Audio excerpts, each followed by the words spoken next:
मित्रांनो नमस्कार. आपल्या अभ्यास दौऱ्याच्या आज तिसऱ्या फार्मवर आपण आलेलो आहोत.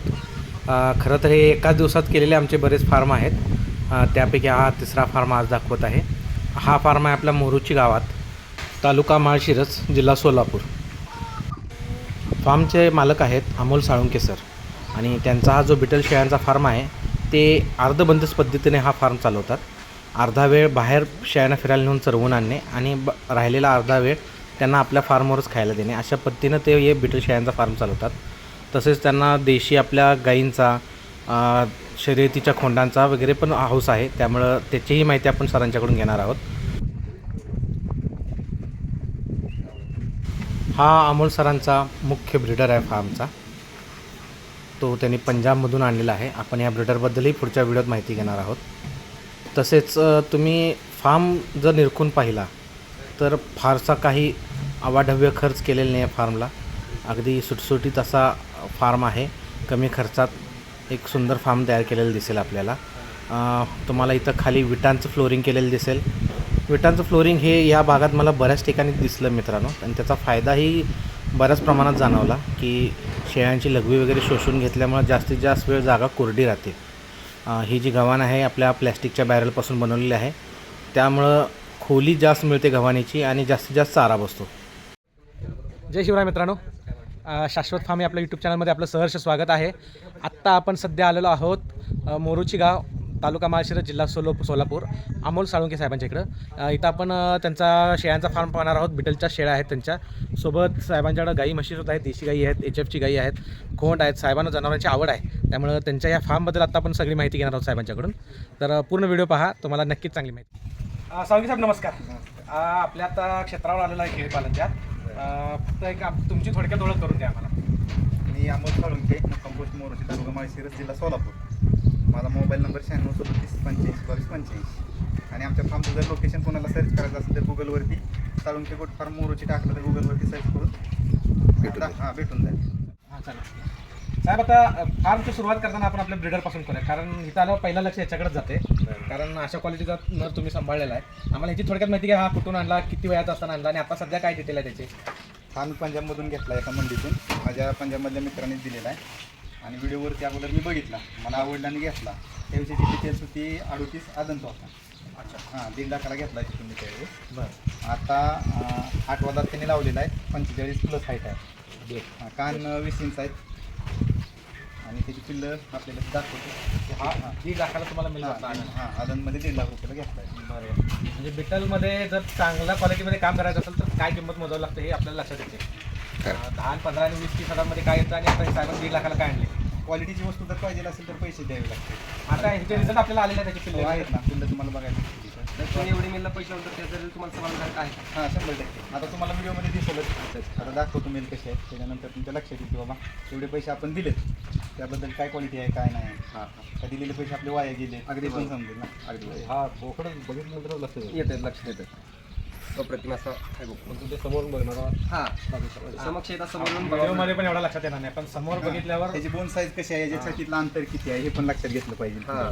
1 फूट अंतर आहे त्याच्या समोरून जो छाती आहे. हां, याची कानाची ठेवण बघा कशी आहे, कुठं चिमटा नाही, खुला पत्ता आहे एकदम. त्याची शिंग बघा, काय काय बोकडांची शिंग जागेवर तरी असते, ती कट करायला लागते. बरोबर. ती डोक्यात घुसते, ती पण थोडंसं ह्यांना हानिकारक असा.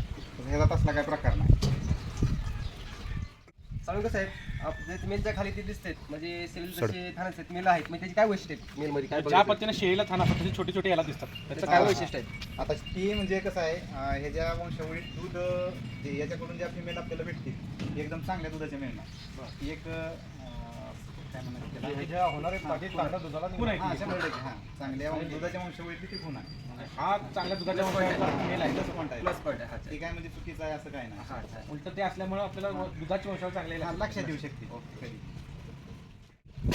साहेब आता आपण आपला मेल बघितला, त्याचा रिझल्ट बघतो. हा रिझल्ट तुमच्या समोर आहे बघा. त्याची कानाची ठेवण बघा, चेहऱ्याची ठेवण, शिंगाची ठेवण बघा. बरोबर. पूर्ण खुला पत्ता आहे, कुठं काय चिमटा आलेला नाही, काय नाही.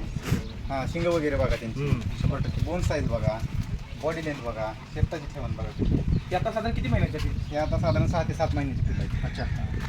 साहेब नवीन एखादा कस्टमर असेल तुम्ही सेलसाठी आहेत का तुमच्याकडे? हो, शेपसाठी आहे.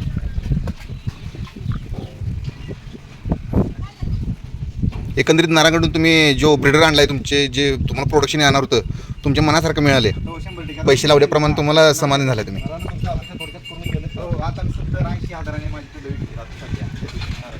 त्याच्यामुळे काही मला आता फ्री. बरोबर आहे. ओके. त्याचे नराचे गुणधर्म आहेत ते पिल्लामध्ये उतरायला लागले. हां हां आणि ते पिल्लं हा रिझल्ट त्याच्या आदत वयातला आहे.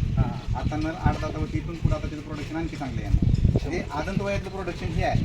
त्याच्यामुळे जसं नर वयस्कर होईल तशी पिल्लं आणखी चांगली येत राहतात. ओके. हा आपल्या या मदर स्टॉकमधल्या शेळ्या आहेत. त्यांच्यापैकी पिल्लं तुम्ही बघितले ते या शेळ्यांचे आहेत. मी एक 4 ते 5 शेळ्या पंजाबमधून आणलेल्या. नंतर त्यांची पिल्लं ह्या ब्रिडरच्या अगोदर एक ब्रिडर होता आपला. त्या ब्रिडरच्या बाकीच्या पाठी आहेत आपल्या. हे घरीच तयार केल्या असं काय प्रोडक्शन. हां, त्याच्यापासूनच या शेळ्या बाकीच्या तयार केल्या. तुमचा ह्या आधीचा शेळीचा अनुभव काय सांगतो तुम्हाला? विठ्ठलच्या अगोदरचा काय ब्रिडरच्या अगोदर विठ्ठलपासून काय फरक पडला? आपल्याकडे उस्मानाबादी शेळ्या होत्या. बरं. त्याच्यानंतर मी 2 शेळ्या बिटलच्या आणून जरा प्रयोग करून बघितले की बाबा उस्मानाबादी आणि बिटलमध्ये काय फरक राहतोय का किंवा यांच्या. मग माझ्या असं लक्षात आलं की उस्मानाबादीपेक्षा बिटलच्या पिल्लांची वजन वाढ बऱ्यापैकी जास्त आहे. आणि तिला जरी शेवटी मटन मार्केट जरी केलं तरी प्रश्न वजनावरतीच राहतोय. तरी पण आपल्याला विकायचं झालं तर बिटलचं पिल्लू कधी पण परवडते, कारण लवकर विक्रीला येतं आहे आणि जास्त भरतं. त्या शेळ्यांना दुधाचं प्रमाण उस्मानाबादीपेक्षा जास्त आहे. त्याच्यामुळे पिल्लं पण लवकर फास्ट मोठी होते. हा फायदा मला लक्षात आल्यानंतर मी उस्मानाबादी पूर्ण माझ्या कमी केल्या आणि बिटलवरती काम करायला चालू केलं. मग साहेब, हे बिठ्ठलचं खाद्य नियोजन म्हणजे खाण्याच्या याच्यावर काय वेगळी काळजी घ्यावी लागते उस्मानाबादीपेक्षा किंवा काय तुम्ही कसं करता? तसं उस्मानाबादीपेक्षा आहार यांचा थोडासा जास्त आहे. पचन क्षमता जास्त आहे. शिळ्या आकाराने असतानाची मोठी आहे उस्मानाबादीपेक्षा. त्याच्यामुळे त्यांना आहार जास्तच लागतो.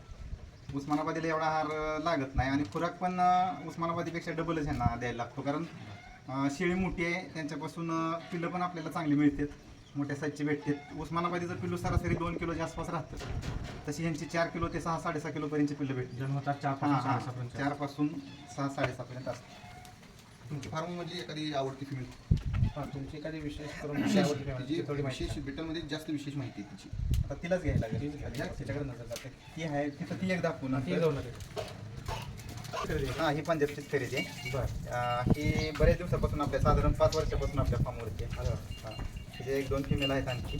बरं. एका वेतालीने 4 पिल्लं दिलेली. हां हां, त्या 4 मधील एक फिमेल सध्या आपल्या फार्मवरती आहे. ती पण दाखवतो. तुम्ही ठेवून घेतली. त्यातली एक पाट आपण फार्मवरती ठेवतो. पण ग्रोथ चांगली आहे. हां, growth चांगली आहे. एकदम strong झाली. मग आता पण किती वेळ झाले आपल्यापाशी? साधारण 4-5 वेता झाले. 4-5 वेळ झाले. हां. त्यापैकी एक वेताची ही आहे, दुसऱ्या वेताची पिल्लं तिथं आहे. अच्छा. आणखी 2 वेताची पिल्लं सेल केली. आणि आता साहेब आम्हाला ह्या शेळीबद्दल हे करा सांगा. ही पाट आणली होती मी आदंत असताना. बरं. पण आणल्यानंतर जरा आजारी जास्त दिवस असल्यामुळे ग्रोथ थोडीशी कमी झाली. पण ही बाकीचे बॉडी स्ट्रक्चर, पंच, माथा, शिंगाची ठेवण, कानाची ठेवण, स्किन, कासेची ठेवण, दुधाची क्षमता एकदम एकदम म्हणजे चांगल्या प्रकारची. साहेब, डोळ्याविषयी तुमचं मत काय? हां? रेड आयज व्हाईट आयज म्हणजे तुमचं मत काय? बिटल हे दोन्ही प्रकारचं असतंय. जो लोकांचा समज आहे ना रेड आईज हे बिटल नाही वगैरे, हे चुकीचं आहे, पूर्ण चुकीचं आहे. त्याच्यासाठी स्वतः एकदा लोकांनी पंजाबमधून जाऊन आल्यानंतर त्यांना समजेल की बाबा रेड आईज मध्ये पण बिटल असते आणि रेड आईज मधलं बिटल कसं असतंय. ही पण एक शेळी. ही पण आहे. ही एकदम चेहऱ्याला बघा, जे आयबॉल कसे बाहेर आलेले आहेत, म्हणजे जुन्या ब्लड लाईन मधले बिटल ज्या प्रकारचं होतं तशा प्रकारचा चेहरा आहे. चेहऱ्याची ठेवण, शरीराची ठेवण, एकदम तिची चाल. ही पण आपल्या फार्ममध्ये पण आवडेल. हां, ही सर, एवढ्या जनावरांच्यासाठी तुम्ही चारा नियोजन किती क्षेत्रात केले आणि त्यांचं दिवसभराचं हे कसं बसवलं वेळापत्रक? आपलं अर्धबंदिस्त सेट आहे. एक टायमिंगला चरायला असते, एक टायमिंगला जाग्यावरती. मग शेतात आपले शेवगा आहे, सुबाबळ आहे. आता अगोदर मी ते का स्वतः आता मोडून दुसरीकडे नियोजन आहे. आता दिपवळीत तुरबुसकट असतंय. इतर टायमिंगला मका, कडवळ ते तर असतेच वैरण. जे शेतात अवेलेबल असेल ते वापरतात. आणि खुराकाचं नियोजन कसं केलेलं आहे त्यांचं? खुराक हरभरा, ते वेगवेगळ्या प्रकारच्या डाळीची जी चुन्नी येते ती चुन्नी सध्या घेतलेली आहे आणि त्याच्यामध्ये मका आणि गव्हाचा भरडा मिक्स करून ते एकत्र देते. बाहेर चरून आल्यामुळे जरा खाद्य थोडंसं बचत होतंय, कमी पण लागतंय. आपल्या सरायचं क्षेत्र आहे तेवढं. हां चराई क्षेत्र आहे त्याच्यामुळे शेळ्या निरोगी पण राहते. चरण्यासाठी कोण घेऊन जातं तसं माणूस आहे का? नाही तसं काय ना आमच्या घरातील कोणी आणि शक्यतो शेळीपालन गाडीच्या जीवावरती कोणीच करू नये. कारण गाडीच्या जीवावरती शेळीपालन करणारे 99% लॉसमध्ये आहे. ते कामकाजाचं व्यवस्थापन सगळं आपल्या घरातून हां घरातून सगळे हे घरच्यांचीच मदत होती एकत्र आहे सगळे. मग आपल्या ह्याच्यावर केलं आणि काय शेती का काय हां शेती आहे ना आपली शेती आहे. शेतीला पूरक व्यवसाय शेळीपालन हां. त्या शेळीविषयी तुम्ही काय तुमची कशी काय आवडते का काय? ही आता दुसऱ्या वेळाची पाट आहे. ही जी आहे 40 साईडची होती. ही 3 पिल्लात पिल्लं एक. अच्छा अच्छा. हां तरी पण एवढी चांगली हाईट हां घेतली. चांगली हाडी घेतली. अच्छा अच्छा. वंशावळीचं हां, असल्यामुळं माझ्याकडे पाठीमागे डायमंड नावाचा एक मेल होता हां हां. आणि एक मोठी फिमेल होती 40 साईडची. त्या दोन्हीचं मीटिंग झाल्यानंतर ही त्यातली आता नुकतीच वेलेली आहे का? हां एक पिल्लू झाले सध्या. पहिल्या वेळेला 2 पिल्लं झाले. अच्छा अच्छा अच्छा. कधी पण आपण भाऊ नवीन आणण्यापेक्षा होम प्रोडक्शनचा अनुभव आपल्याला आणि हां, सांगता कधी पण येते. चांगलं कारण आपण चांगल्या वंशावळीतल्या शेळ्या बघून त्यांचं ब्रिडिंग कसं आहे त्याच्यावरती त्यांच्याच पाठी आपण मोठ्या करू शकतोय ना. बाहेरून आणायचं म्हणलं तर तिचं दूध क्षमता कशी आहे, नंतर ती पिल्लं कशी देते, ती पिल्लं काय क्वालिटी निघते ती माहिती नसते ना. तर ह्या तिच्या आईपासून आपल्याला सगळी हिस्ट्री माहिती आहे. त्याच्यामुळे हिला कंटिन्यू केलं.